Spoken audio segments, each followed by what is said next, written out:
participants, such as France and Saudi Arabia, were of the same mind and understand very clearly where the reasons behind the region's view and perspective on the new economy, the political situation, geopolitical situation, and all that. So it was very, very useful to have come. Una-una, I have met already the majority of the leaders around the region. We have also had a substantive discussion sa mga bilateral. Kaya mabuti naman na maliwanag, naipaliwanag nila sa Pilipinas kung ano yung mga kanilang pinaplano, na ipaliwanag naman ng Pilipinas sa lahat na kung ano yung ating mga iniisip, kung ano natin yung mga inaalala, ano yung ating gustong unahin, at kung anong maitutulong namin sa kanila at maitutulong nila sa atin. So that's more or less how the APEC summit went. So we have a few questions. Okay. First question from Mr. Nestor Corrales from Filipino. Good afternoon, Mr. President. Good afternoon. You will be meeting with U.S. Vice President Kamala Harris this week. What's your reaction that the U.S. Vice President will visit Palawan, the province nearest to the South China Sea? Are you concerned that his visit there would further fuel the tensions between the Philippines and China? No, I don't see why they should. She is in the Philippines and she is visiting another part of the Philippines.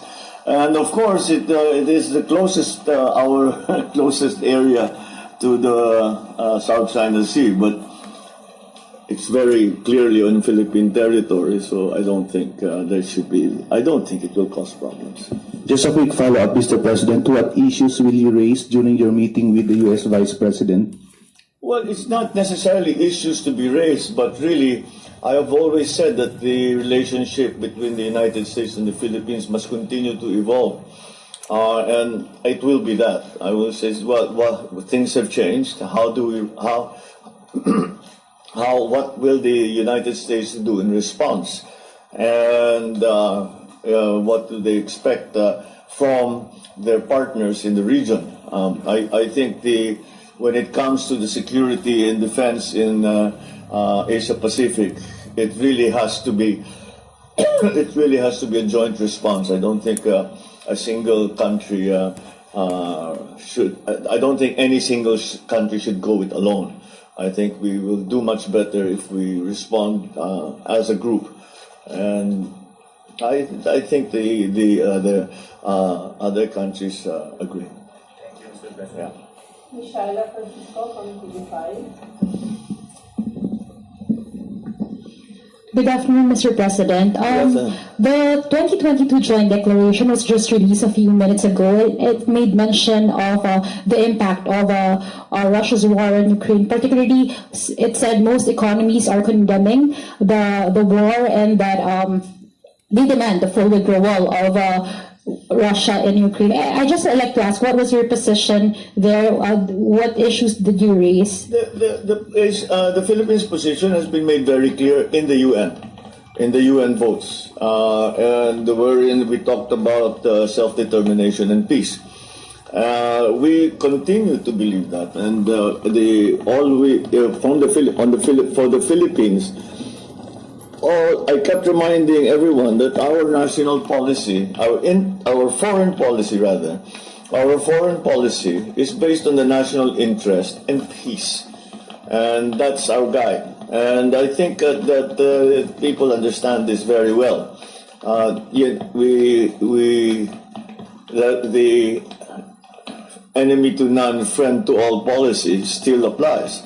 And so that is, we are still trying we are maintaining that. However,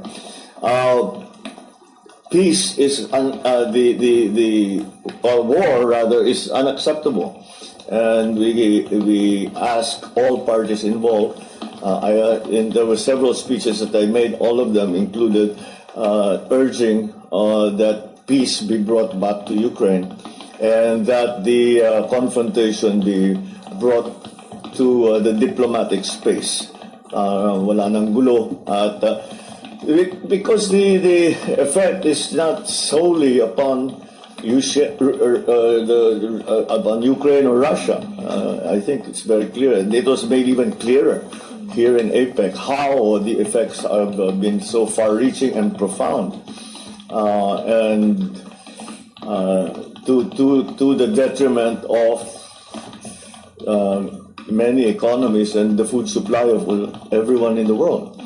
So, yun ang talaga, we have to stop the fighting, and we have to move on to diplomacy so that we, at least these other aspects of the Ukrainian and Russian economy can be productive again. Good afternoon, sir. Sir, let's talk about oil. You had a bilateral meeting with China and Russia as well. Sorry, not Russia, but Saudi Arabia. But but did you manage to forge at least deals, at least in the initial stage, with regard to the possible cheaper oil supply for the Philippines? And when will the Saudi Crown Prince come to the Philippines? Will it be a state visit? Thanks, sir. Well, the discussion actually was mostly about our labor force and the different hindi naman issues, but yung kanyang si MBS, what was his prediction on how the development will go forward in Saudi Arabia. And pinagbigyan nga tayo, I think you may have heard the announcement that yung mga there are 12,000 claimants. Yung mga claimant na yon ay nagki-claim ng kanilang sahod na hindi nabayaran nung pandemya dahil nalugi yung kanilang pinagtatrabahuhan na kumpanya. Wala silang makuha. But Saudi Arabia agreed, the government itself agreed to pay those claimants para naman meron silang.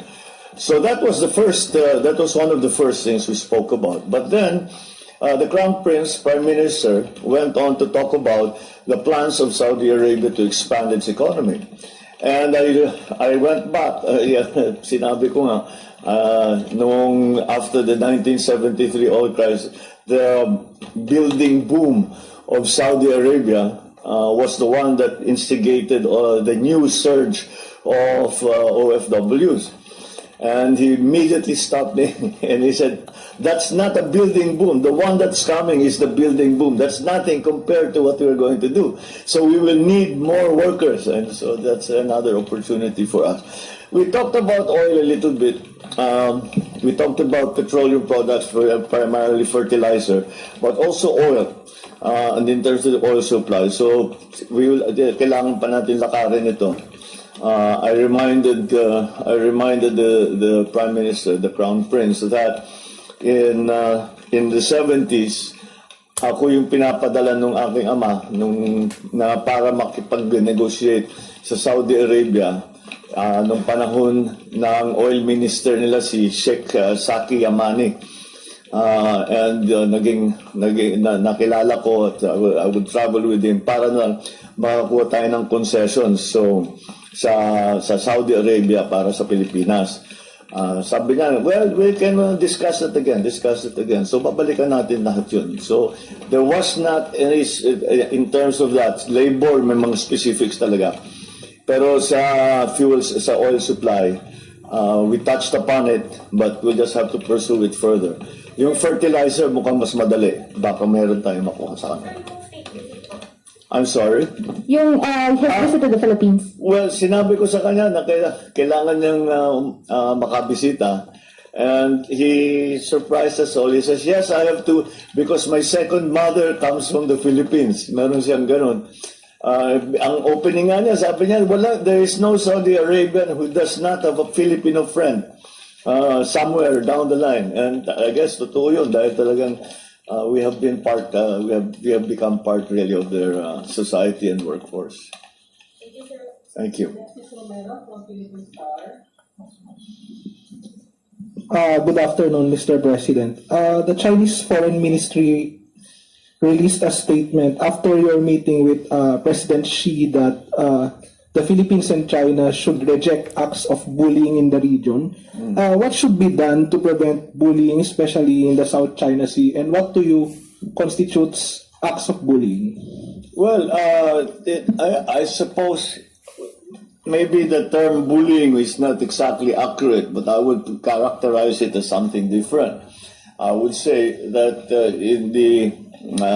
as part of our foreign policy, and this is something again that I spoke to our other partners with, is what we really should pursue is that we should make sure that we in the region are the ones who will decide the future of the region. Hindi tayo wag natin pabayaan na dinidiktahan tayo ng kahit sino.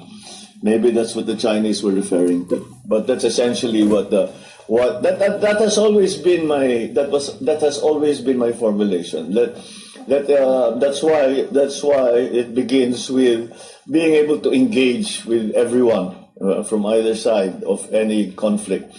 Still being able to engage on both sides, and that is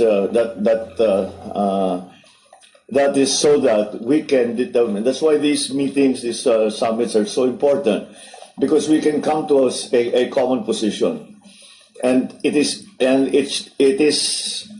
how it should be. It is us in ASEAN. It is us in Asia who should decide. Australia kasama, because they could really consider themselves part of Asia. It should be us in Asia who decides the future of Asia, the Asia-Pacific region, the Indo-Pacific region. Dapat ang mga tiga doon ang magkukumpas kung saan ang takbo ng region na yan. Last question, sir, from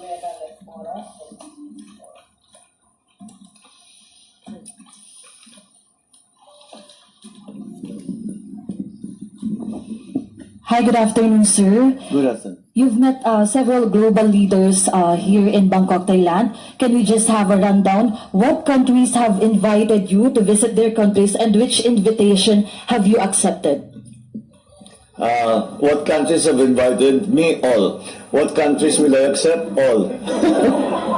Kaya marami pa tayong Can you just name some, sir? Well, I all of them. I spoke to President Macron. I spoke to the Crown Prince of Saudi Arabia, the Albanese of Australia, and New Zealand. Jacinda Ardern was the idol natin. I kept telling you were a beacon of light during the pandemic. She said, I didn't realize I was in a bubble. Which is because, simply because when we didn't know what to do, you were very decisive and you provided leadership. I think that's the most important. So yes, again, for New Zealand, lahat talaga, actually lahat.